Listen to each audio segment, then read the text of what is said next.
In this video, we're going to dive a little deeper into skill acquisition programs and start talking about different target types. So I'm here on my programs page. I'm going to add a program, add a skill acquisition program.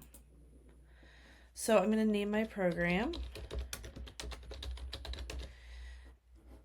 and navigate to the target type. There are more details about general skill acquisition programs and putting in different information in a different video.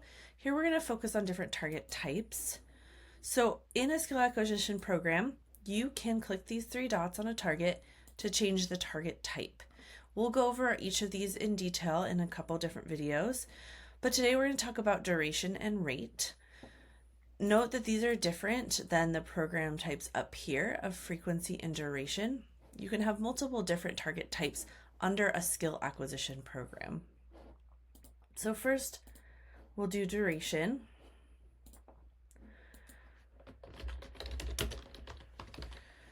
So here's my duration target. I have target specific settings here.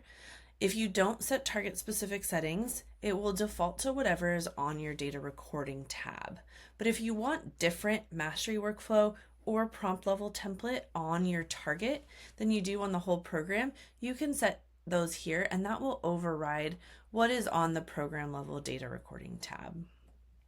In this case, I am just going to set my prompt level over here.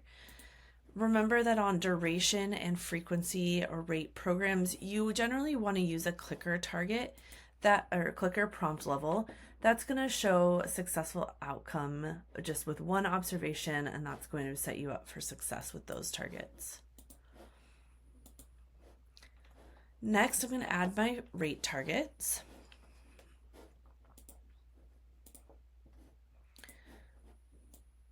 This will always come up when you select change target type. We don't generally recommend that you change the target type after data has been collected because it will change the way the data is displayed on the graph. So with a rate target type, you have three different options. You can either count up like a stopwatch, you can count down like an A timer, or you can link to the session timer.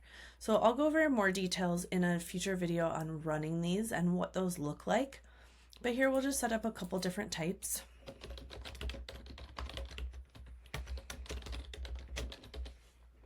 And again, you can see here it defaulted to what's on the program level, but I can change that if I want to and override that.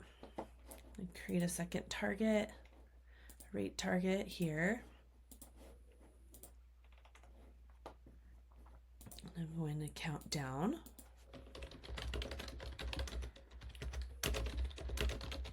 So here you can also choose what you want to count down from. So I'm just going to say 1 minute, and then you'll be able to count the number of occurrences that happen in that 1 minute. Lastly, you can tie your session or your target to the session timer.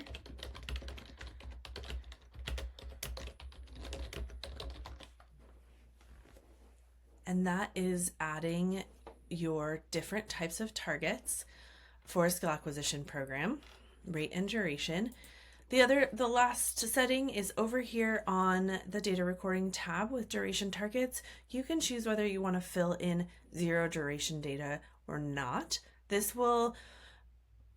gives you the option to fill in if there was 0 duration recorded for that program. So for example, behavior reduction, if there was 0 minutes or 0 seconds of that behavior, that would be significant. You would want to continue to graph that. Then you can choose to turn that on or off.